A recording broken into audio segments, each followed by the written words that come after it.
राहुल गांधी मानहानि केस में दोषी करार दिए गए हैं। उन्हें 2 साल की सजा हुई है। हालांकि इस मामले में राहुल की तरफ से तुरंत जमानत याचिका डाली गई और उन्हें जमानत भी मिल गई है।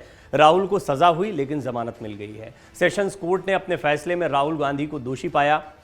क्या था मामला? सभी चोरों का सरनेम मोदी क्यों होता है वाले बयान से जुड़े मानहानि केस में राहुल गांधी को सूरत कोर्ट ने दोषी करार दिया। उन पर पिछले 4 साल से मानहानि का मामला चल रहा था। इससे पहले कोर्ट ने 17 मार्च को इस मामले में सभी दलीलें सुनने के बाद फैसला सुरक्षित रखा था। राहुल कोर्ट में मौजूद रहे। राहुल सुबह दिल्ली से सूरत पहुंचे। उनकी सुरक्षा में 150 जवान तैनात किए गए थे। कोर्ट के बाहर भी सुरक्षा सख्त की गई थी। शहर कांग्रेस के अनुसार 200 से ज्यादा कार्यकर्ता राहुल गांधी का स्वागत करते दिखाई दिए। हर वार्ड के पदाधिकारियों को भी इसमें मौजूद रहना अनिवार्य किया गया था। राहुल गांधी के खिलाफ फैसला आता तो विरोध प्रदर्शन बढ़ जाता। फैसला आया लेकिन उनको तुरंत जमानत भी मिल गई है। 2 साल की सजा हुई है और इससे पहले आतिशबाजी का इंतजाम भी किया गया था। अब राहुल गांधी को जब जमानत मिली है तो निश्चित तौर पर इसको भी एक बड़ा राजनीतिक मुद्दा बनाया जाएगा। हालांकि मैं आपको एक बार फिर बता दूं, मानहानि मामले में दोषी पाए गए हैं राहुल गांधी।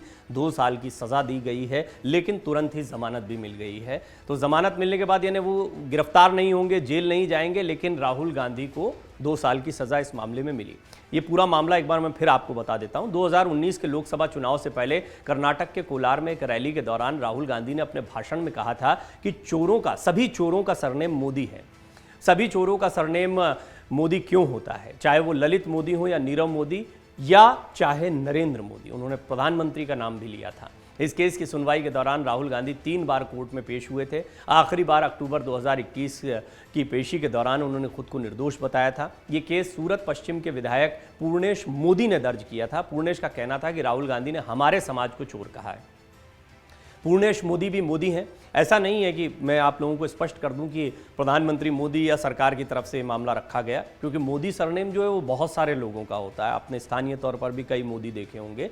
तो सभी चोरों का सरनेम मोदी क्या होता है? जब ये राहुल गांधी बोल रहे हैं तो वो प्रधानमंत्री पर हमला करने की कोशिश कर रहे थे, लेकिन उन्होंने पूरे एक समाज विशेष को या मोदी सरनेम वालों को इससे चोट पहुंचा दी। पूर्णेश मोदी ने इस पर मामला दर्ज करवाया था। चुनावी रैली में हमारे समाज के खिलाफ जो बोला गया उससे हमारी भावनाओं को ठेस पहुंची है, ये पूर्णेश मोदी ने कहा था।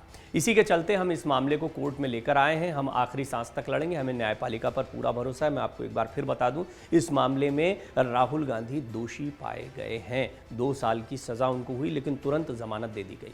हालांकि राहुल गांधी के वकील ने दलील दी थी कि पूर्णेश मोदी को इस मामले में पीड़ित पक्ष के रूप में शिकायतकर्ता नहीं होना चाहिए था, क्योंकि राहुल गांधी के अधिकांश भाषणों में प्रधानमंत्री को निशाना बनाया गया था, न कि पूर्णेश मोदी को। मुख्य न्यायिक मजिस्ट्रेट एच वर्मा की अदालत ने पिछले शुक्रवार को दोनों पक्षों की अंतिम दलीलें सुनने के बाद फैसला सुनाने के लिए 23 मार्च की तारीख तय की। राहुल इस मामले की सुनवाई के दौरान 3 बार अदालत में पेश हुए। अक्टूबर 2021 में बयान दर्ज कराने के लिए अदालत पहुंचे। राहुल ने खुद को निर्दोष बताया था। राहुल ने कहा था कि ये बयान उन्होंने जानबूझकर नहीं दिया है। सियासत बहुत तेजी से गरमा रही है। चुनावी रैलियों के दौरान प्रधानमंत्री मोदी पर जब वार किया गया है, ये कांग्रेस को भारी पड़ा है। मौत का सौदागर, नीच आदमी जैसे बहुत सारे बयान जो हैं वो कांग्रेस के नेताओं की तरफ से आए, और जब ये बयान आए हैं तब ये कांग्रेस और कांग्रेस के नेताओं को भारी पड़े हैं। जनता के बीच में एक इंप्रेशन जाता है। प्रधानमंत्री मोदी की अपनी लोकप्रियता है।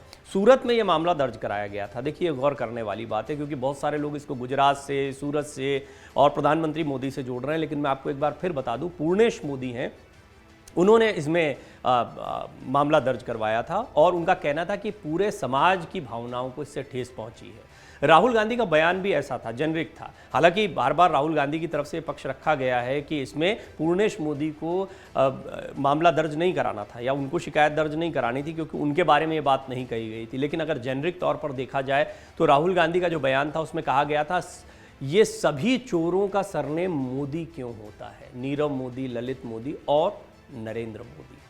उन्होंने नाम तो 3 लिए थे, लेकिन सभी चोरों का सरनेम मोदी क्यों?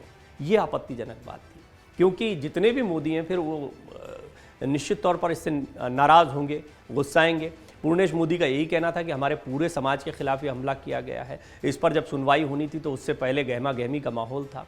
सभी जानते थे कि राहुल गांधी का मामला है। 150 सुरक्षाकर्मी तैनात किए गए उनके साथ में। राहुल गांधी के तमाम कार्यकर्ता एक्टिव हो गए थे। गुजरात में देखिए, बहुत मजबूत काडर बेस कांग्रेस का है। हालांकि बहुत करारी हार मिली गुजरात में पिछले विधानसभा चुनाव के दौरान। लेकिन इसके बावजूद वहाँ पर कार्यकर्ताओं की तादाद बहुत ज़्यादा है, लिहाजा राहुल गांधी के खिलाफ कोई भी फैसला आता तो माहौल बिगड़ता ही बिगड़ता। उनको तुरंत जमानत मिल गई, बेल मिल गई है। राहुल गांधी को गिरफ्तार नहीं किया जाएगा, लेकिन राहुल गांधी को सज़ा हुई है इस मामले में 2 साल की। अब वो हायर कोर्ट में जा सकते हैं नहीं, ये मामला अभी और आगे चल सकता है। इसमें जो ऑप्शंस है उसमें यही है कि अब वो हायर कोर्ट में इस फैसले के खिलाफ अपील कर सकते हैं, अपनी बात रख सकते हैं। लेकिन बयान देखिए, चुनावी रैलियों के दौरान जो बयान दिए जाते हैं वो कितने अहम होते हैं। नेता बोल जाते हैं, लेकिन बोलने के बाद में ये कानूनी तौर पर कितने गंभीर हो सकते हैं, इसको समझना बहुत ज़रूरी है।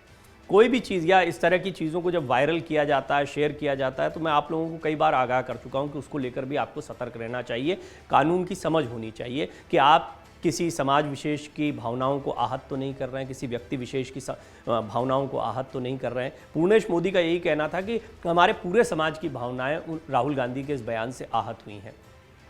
राहुल गांधी के स्वागत के लिए बड़ी तादाद में कार्यकर्ता यहां पर मौजूद रहे। इंतजार करना होगा कांग्रेस की तरफ से औपचारिक इस पर क्या कुछ कहा जाता है, लेकिन निश्चित तौर पर आने वाले दिनों में ये मामला गरमाएगा। खास तौर पर एक ऐसे वक्त पर ये पूरा मामला सामने आया, हालांकि ये 4 साल हो गए इस मामले को चलते हुए, लेकिन इस मामले में फैसला ऐसे समय पर आया है जब कर्नाटक में, फिर उसके बाद में साल के अंत में राजस्थान, मध्य प्रदेश, छत्तीसगढ़ में चुनाव होने और आगामी लोकसभा चुनाव भी अब दूर नहीं रह गया। पूरा देश चुनावी माहौल में आ गया है और उस दौरान राहुल गांधी को 2 साल की सजा होना, हालांकि बाद में जमानत मिलना, ये एक बड़ा राजनीतिक मुद्दा बनने जा रहा है।